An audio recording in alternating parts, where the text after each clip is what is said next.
जिंदाबाद जिंदाबाद जिंदाबाद भारत माता की नरेंद्र मोदी जिंदाबाद जिंदाबाद जिंदाबाद बीजेपी जिंदाबाद जिंदाबाद जिंदाबाद। राजस्थान सरकार की उप मुख्यमंत्री आदरणीय बड़ी बहन दिया कुमारी जी हमारे बीच में बोल रहे भारत माता की वंदे वंदे वंदे भाजपा जिंदाबाद भाजपा जिंदाबाद दिया कुमारी जी को जय श्री राम दिया कुमारी जी को जय श्री राम भारत माता की भारत माता की। कप्तान रमेश सिंह तेजपाल सिंह आए और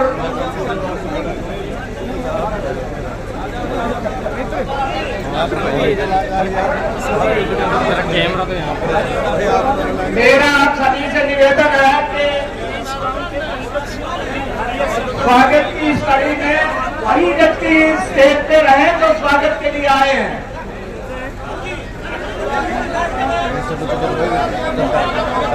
बाकी स्वागत और खड़े हो गए। रामविलास शर्मा जिंदाबाद जिंदाबाद जिंदाबाद रामविलास शर्मा जिंदाबाद। मैं ज्यादा समय न लेता हूँ, आप सबका हार्दिक अभिनंदन करता हूँ, स्वागत करता हूँ कि आप इतनी गर्मी में भी अपने सुनने के लिए अपने नेताओं का आए। धन्यवाद आप सबका। हमारे बीच में हरियाणा प्रदेश के बहुत ही, मैं तो यूं कहूंगा कि महान नेता आदरणीय प्रोफेसर रामविलास शर्मा जी खेड़ी गांव की शौर्यशाली धरा पर पहुंचे हैं। उनके साथ देवेंद्र खातोर जी, अजीत कलवाड़ी जी, सभी नेतागणों का मैं यहां पहुंचने पर अभिनंदन करता हूं कि और आप सबसे भी निवेदन करूंगा एक बार खेड़ी गांव वाला स्वागत कर दो, जोरदार तालियों के साथ आदरणीय प्रोफेसर रामविलास शर्मा जी का स्वागत करें और एक बार जोरदार जयकारे के साथ जय श्री राम जय जय श्री राम जय श्री राम। आज की मुख्य अतिथि हो इस कार्यक्रम की, मैं यूं कहूं कि आन बान शान और खेड़ी गांव के पावन पवित्र और शौर्यशाली धरा पर राजस्थान सरकार की उप मुख्यमंत्री आदरणीय बड़ी बहन दिया कुमारी जी हमारे बीच में बोल रहे भारत माता की वंदे वंदे वंदे भाजपा जिंदाबाद भाजपा जिंदाबाद दिया कुमारी जी को जय श्री राम दिया कुमारी जी को जय श्री राम भारत माता की भारत माता की। मैं मंच की आगामी कार्रवाई के लिए हमारे पार्टी के बहुत ही वरिष्ठ नेता आदरणीय सुधीर दीवान जी को मंच पर आमंत्रित करता हूं। एक बार जोरदार तालियों के साथ उनका स्वागत करें।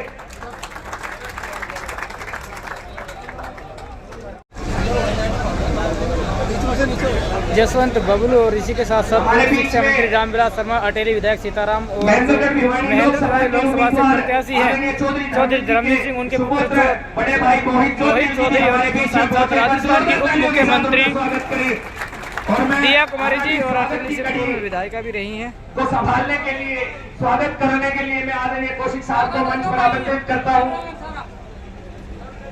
माननीय दिया कुमारी जी, ओम सिंह चेयरमैन नंबरदार जयवीर सिंह आए और पगड़ी भेंट कर उनका स्वागत करें।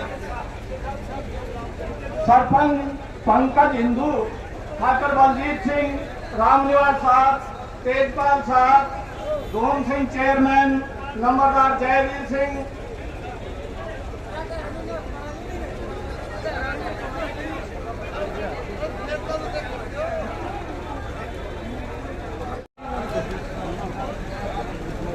कप्तान रमेश सिंह तेजपाल सिंह आए और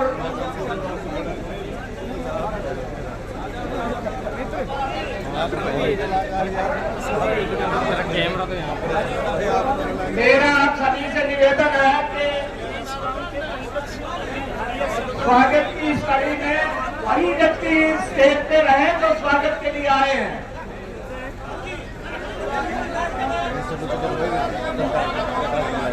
कि स्वागत में बुलाए जाए, मोहरी बच्ची आए।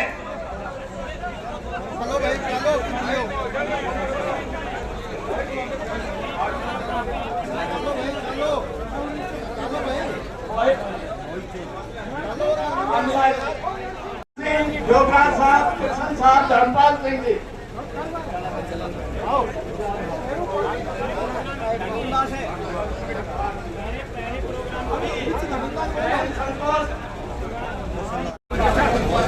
आदरणीय सीताराम जी का, हमारे विधायक अटेली का, गांव खेड़ी की तरफ से गौरव युवा समाज सेवी धरणी सेना के अध्यक्ष मनजीत सिंह, स्वागत करें।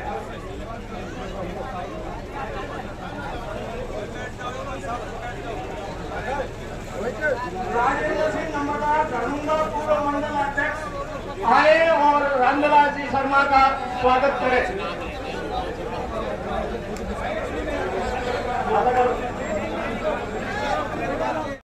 यहाँ के ये सभी ग्रामवासियों से निवेदन है कि भाई जो भी जिसका नाम आए ना वो ऊपर आए, बाकी ये जितने भी छाया बंधु है हो चुका है।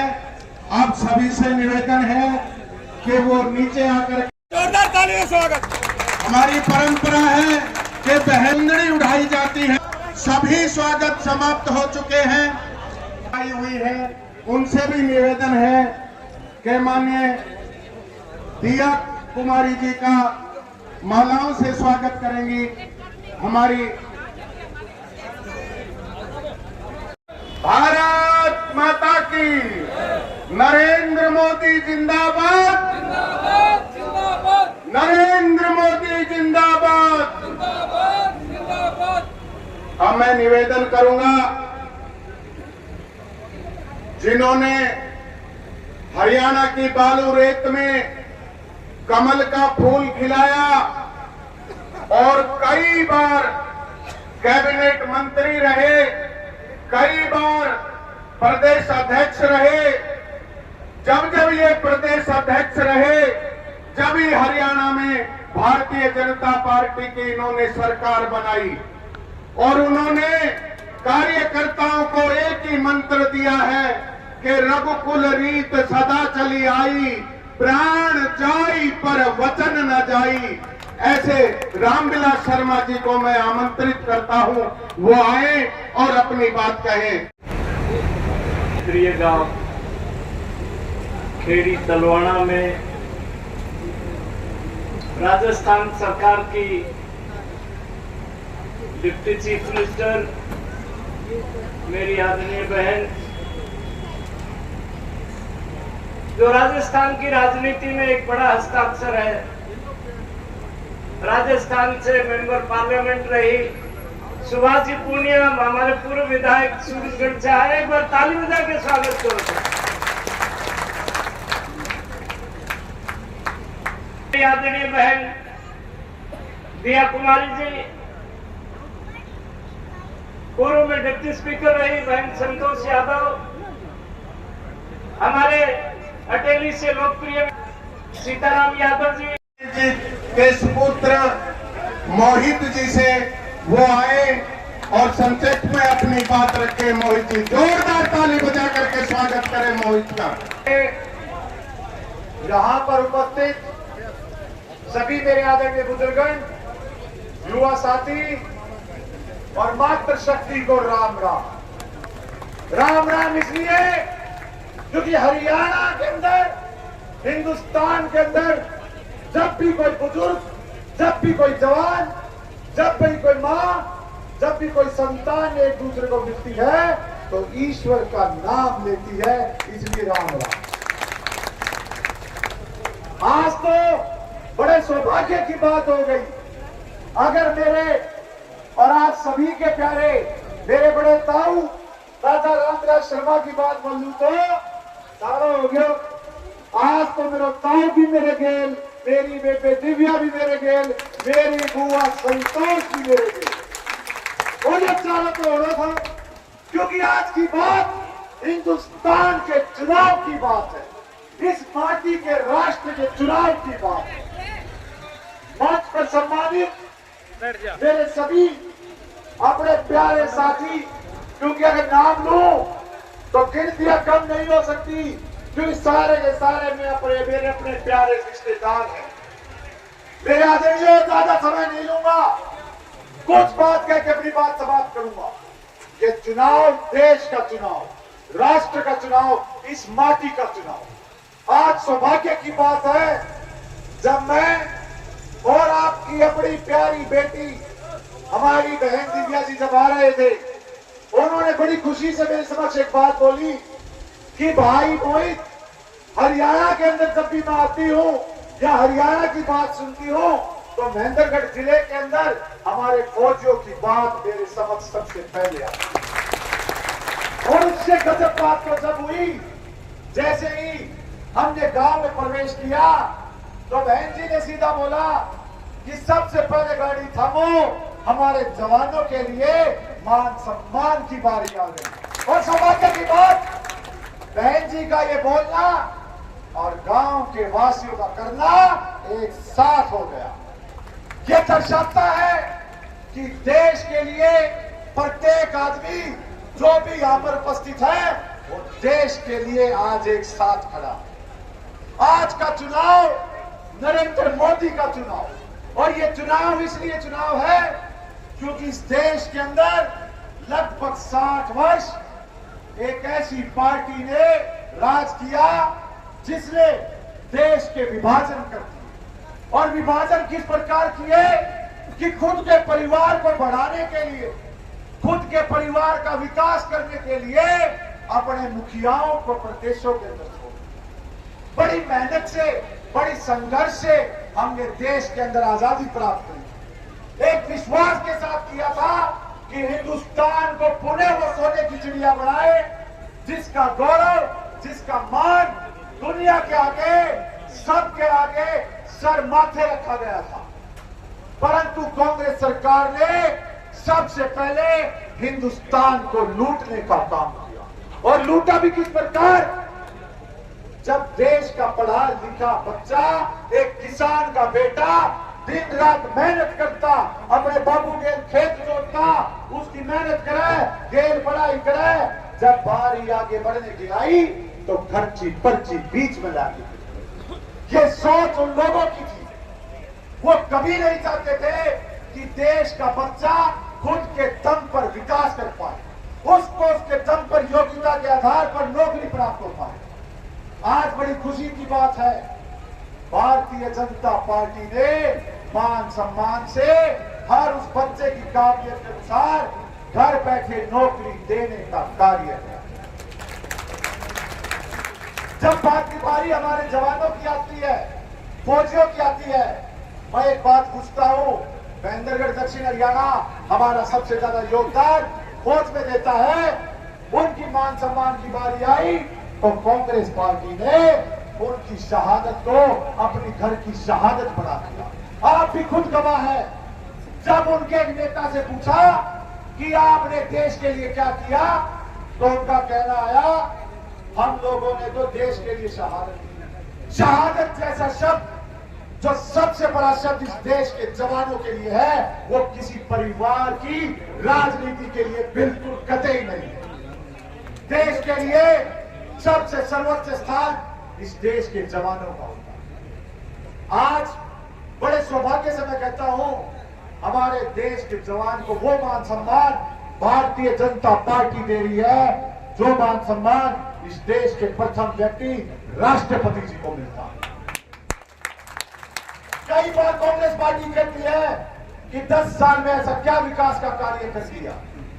कभी किसी ने नहीं सोचा था कि 152D जैसा रास्ता हरियाणा प्रदेश में से होके जाएगा। आज तो ऐसे हालात हैं, कोई पंजाब से भी चलता है, राजस्थान के लिए जाना चाहता है, तो एक बदनुगा है यार 152D होगी चाल, तन्ने हरियाणा का विकास दिखावा, मोदी का विकास दिखावा, नानक चौधरी टेली महेंद्रगढ़ का विकास दिखावा।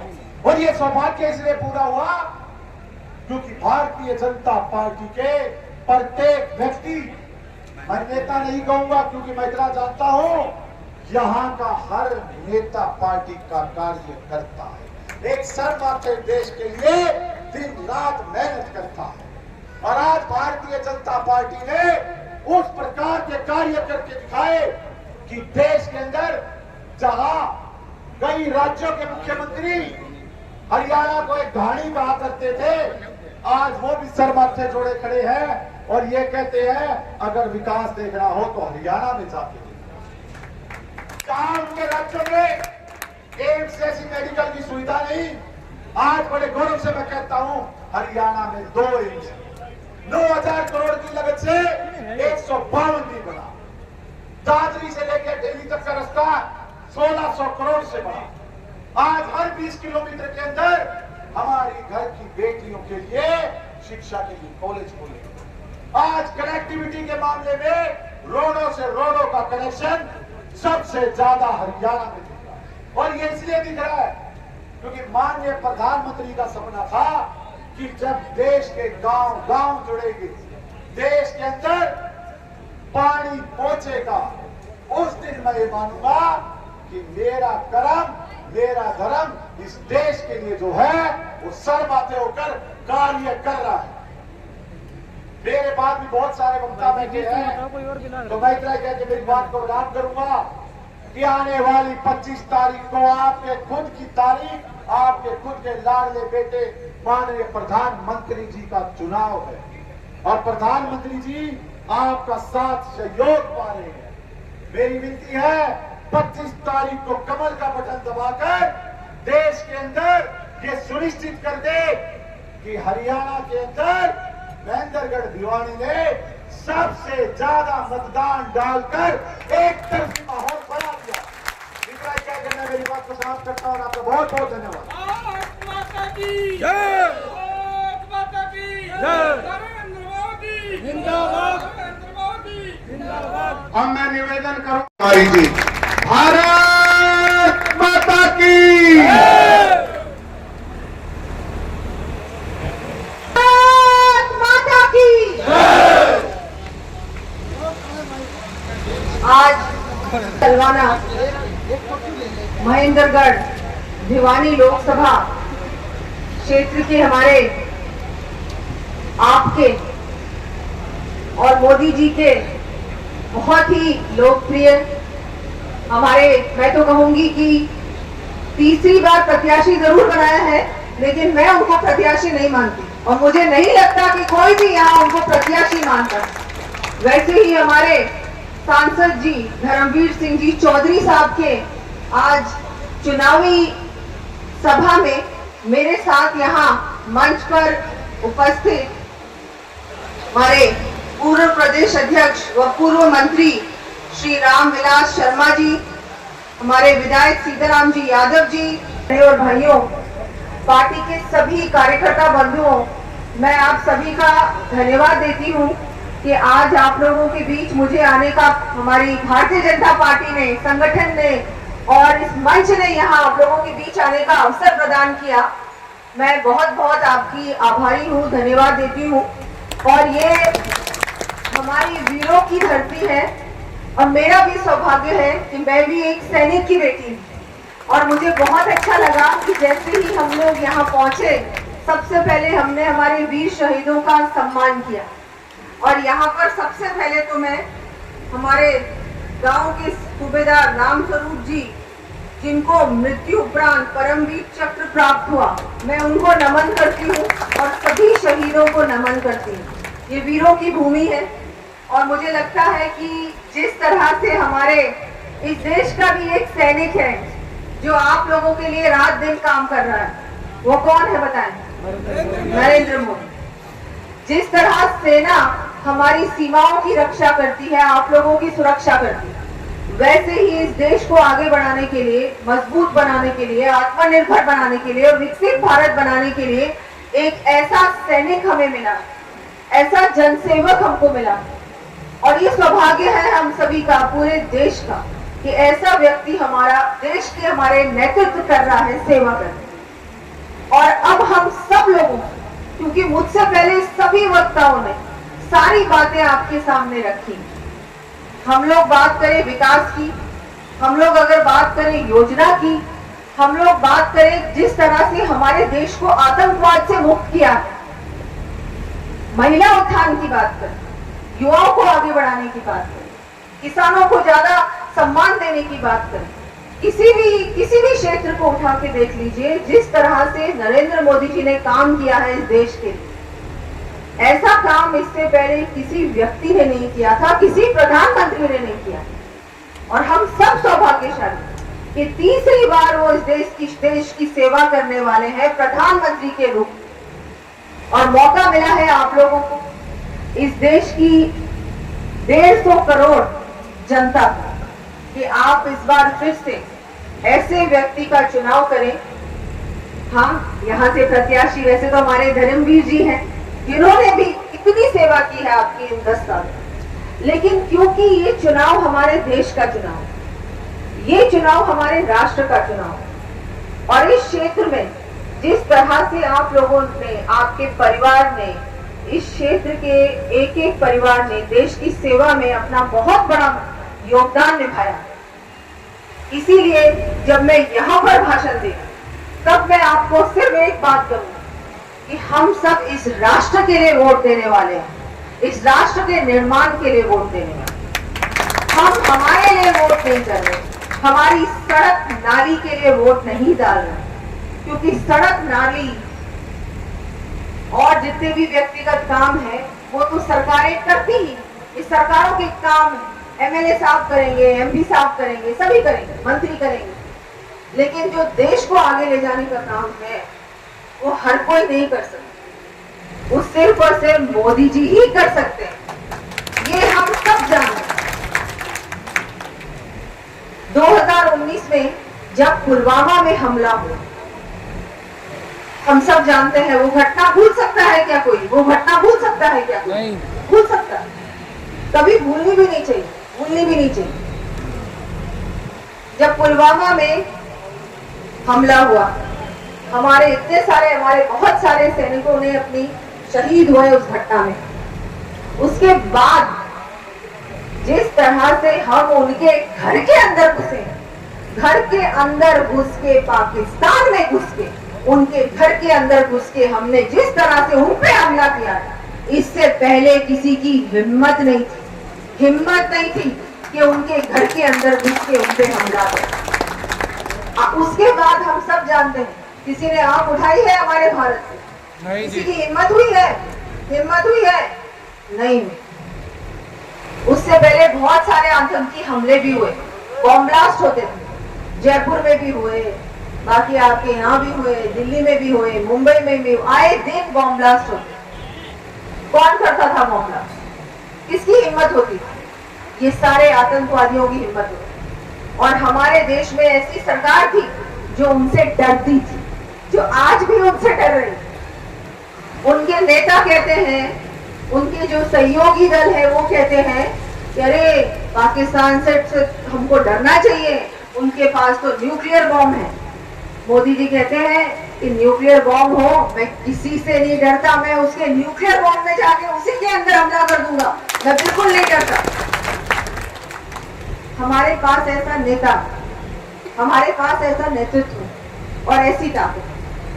तो आप सभी से निवेदन हम सब करते हैं कि 25 मई को बहुत बड़ा इम्तिहान है, बहुत बड़ा दिन है, और उस दिन हमारी जिम्मेदारी बहुत बड़ी भी, क्योंकि सारे जो ये देश के दुश्मन है ना, ये सारे जो राष्ट्र विरोधी ताकतें, ये सब एक साथ हो गए।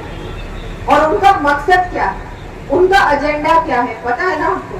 क्या एजेंडा है उनका? एजेंडा है एक ही मकसद है, मोदी हटाओ। जब उनसे बात करते हैं कि आपका इस पूरे देश के लिए विजन क्या है, आपने क्या नीति बनाई, तो उनके पास कोई जवाब नहीं होता। हाँ, एक जवाब जरूर होता है कि उनके वोट बैंक को वो बहुत प्यार से रखना चाहते हैं, उनकी वोट बैंक के लिए बहुत कुछ उन्होंने एक नीति बना रखी है, लेकिन भारत के लिए, भारत को आगे बढ़ाने के लिए उनके पास कोई नीति नहीं है, और उनकी नीयत में भी खोट है। आपने सुना होगा ना, उनके घोषणा पत्र में क्या लिखा है? उसमें लिखा है कि हम लोग अगर कभी भी हमारी सरकार बन गई तो हम महिलाओं की ये सारे मंगलसूत्र है ना, जेवर है ना, उनका भी पूरा देखेंगे कि ये इसको मिलना चाहिए कि किसी और को मिलना चाहिए। और सबके पास जो जमीनें हैं उनके बारे में भी सोचेंगे कि वो हम इकट्ठा करके और किसी को बांटेंगे। आपको पता तो होगा ना वो क्या चाहते हैं। तो ऐसी जो नियत रखती है पार्टी, क्या उनको हमको वोट देना चाहिए? देना चाहिए क्या? नहीं जी। एक तो देश को कमजोर करना चाहते हैं, दूसरा हमारे जिस तरह से पूरे देश को मोदी जी ने आगे बढ़ा रहे हैं, देश को, युवाओं को मजबूत बना रहे हैं, आत्मनिर्भर बना रहे हैं, वो सब कुछ फेल करना चाहते हैं। उनकी एक ही नियत है कि सिर्फ हम देश पे कब्जा करें, हमारे वोट बैंक को मजबूत करें और देश को निहत्था कर दें। ये है उनकी नीति। इनकी नियत में खोट, नीति भी नहीं है और नेता भी नहीं है। उनके पास कौन नेता है, कौन है उनका प्रधानमंत्री, मैं पूछना चाहूंगी, कोई नहीं है। तो ऐसी पार्टी, ऐसा सहयोगी, इनके सारे दल। और अब मुझसे पहले सभी वक्ताओं ने आपको बताया ना कि उन्होंने राम मंदिर प्राण प्रतिष्ठा कार्यक्रम का बहिष्कार किया था कि नहीं किया था? क्या ऐसे लोगों को हमको वोट देना चाहिए? देना चाहिए? नहीं देना। आपका मन कहता है कि वोट देना चाहिए? कहता है कि आपका मन? नहीं। वोट देना तो बहुत दूर की बात है, इनको तो प्रचार भी नहीं करने देना चाहिए। ये तो आपसे वोट लेने आते हैं, तब उसी समय आप उनको वहां से रवाना कर दीजिए। इनकी नियत में खोट है, पूरा घोटालेदार सरकार है, भ्रष्टाचारी, घोटाले करते हैं, आतंकवादियों को बुलाते हैं, ऐसे लोगों को, और जो हमारे सनातन का अपमान करते हैं। सबसे बड़ी बात है कि जिन्होंने सनातन का अपमान किया, जो हमारे प्रभु श्री राम को ही नहीं मानते, तो जो राम को नहीं मानते, क्या हम उनको वोट देंगे? देंगे क्या? पता नहीं किसको मानते हैं। तो आप सब लोग समझदार हैं। मैं तो आपको यही कहूंगी कि हम सबको मिलकर भारतीय जनता पार्टी के पक्ष में, हमारे धर्मवीर जी के पक्ष में 25 मई को एक एक पोलिंग बूथ में जाकर हमको अपना तो वोट डालना ही है, लेकिन हम जितने लोगों को ले जा सके, ज्यादा से ज्यादा लोगों को ले जाएं। गर्मी है, धूप है, लेकिन एक दिन मेहनत करनी पड़ेगी। उसके बाद तो मोदी जी आपके लिए रात दिन काम करते आए हैं और आगे भी करेंगे। धर्मवीर जी भी आप लोगों के लिए 10 साल से काम कर रहे हैं, लाखों करोड़ों के काम किए, आगे भी करेंगे। लेकिन एक दिन 25 मई को आप लोगों को सुबह सुबह उठकर परिवार के साथ जाकर, सबको एक साथ ले जाकर वोट जरूर डालना होगा। कमल के फूल को खिलाने का काम सिर्फ और सिर्फ आप ही लोग कर सकते। एक दिन मेहनत आप लोगों की, उसके बाद तो 5 साल मोदी जी को काम करना, सांसद जी को काम करना, वो करेंगे आपका काम, उसमें कोई दो राय नहीं। मैं आज एक बार फिर से आप सभी का धन्यवाद भी देती हूँ। आप लोगों के बीच आने का अवसर मिला, क्योंकि हम लोग वैसे तो पड़ोसी हैं, राजस्थान और हरियाणा, पर यहाँ वैसे आना जाना कम रहता है। तो मैं आप लोगों को भी कहती हूँ कि आप लोग भी अपने परिवार के साथ कभी अगर राजस्थान आए तो आप जरूर आए। वैसे 5 साल हम लोग भुगत लिए कांग्रेस पार्टी को, और मैं जैसे ही हरियाणा आई मैंने कहा कि ये रोडें देखो कितनी अच्छी, हमारी रोडों की तो 5 साल से हालत इन्होंने खराब कर दी, लेकिन अब वहाँ भी डबल इंजन की सरकार बन चुकी है, तो राजस्थान में भी इतना अच्छा काम होगा, विकास का काम होगा, और विकसित राजस्थान बनेगा और विकसित हरियाणा भी बनेगा। और मैं धन्यवाद देती हूँ आप सबका कि आपने मुझे यहाँ बुलाकर इतना मान सम्मान दिया। बहुत बहुत आभार। जय श्री राम।